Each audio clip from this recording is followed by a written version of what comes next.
Сәлем баршаңызға. Бүгін өте дәмді чебуреки дайындаймыз.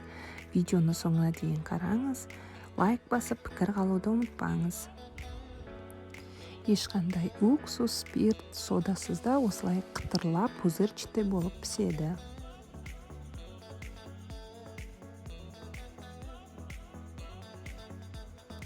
Қайнап тұрған ыстық суға тұз және 2 ас қасық сұйық майымызды қосып араластырамыз. Ұнымыздың үстіне осы ыстық суды қосып, қасықпен араластырамыз. Қолыңыз күйіп қалады, сондықтан қасықпен араластырған жөн.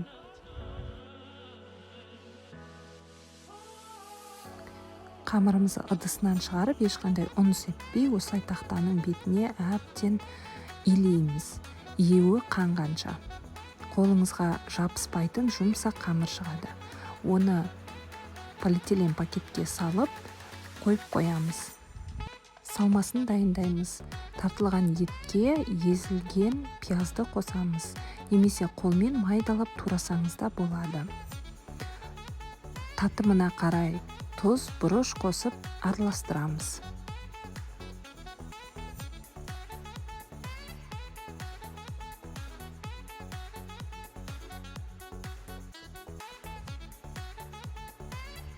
Салмасы сочный болу үшін үстінен кішкене су қосуға да болады. Ол еттің майлылығына байланысты.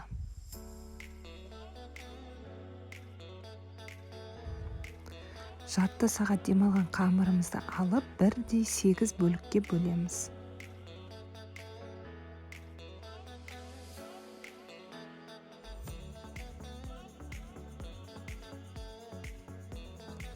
Әрбір бөлігін өте жұқа етіп жайып аламыз.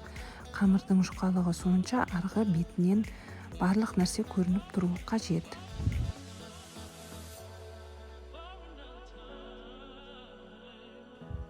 Ішіне 1 қасық салмамызды алып, жұқалап жайып шығамыз.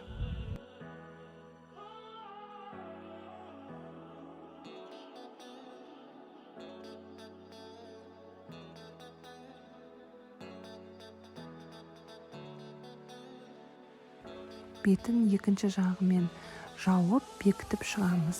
Кішкене тесіктері болса да, оны қолыңызбен шымшып, бекітіп жіберуге тырысыңыз.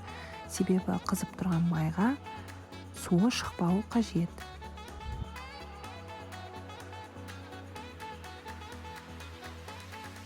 Шеттерін шанышқымен бекітсеңіз де болады, әдемі болып көрінеді. Қаласаңыз, артық қамырын кесіп алуыңызға да болады.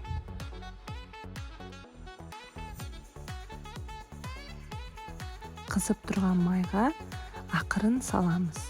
Бір табаға 2 чебурек салып пісірсеңіз де болады, сонда тезірек пісетін болады.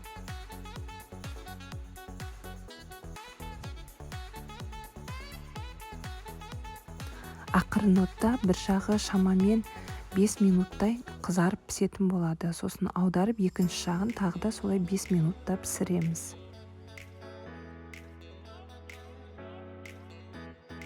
Сүзіп алатын ыдысымызға қағаз салфетка қоямыз, сонда артық майын сіңіріп алады.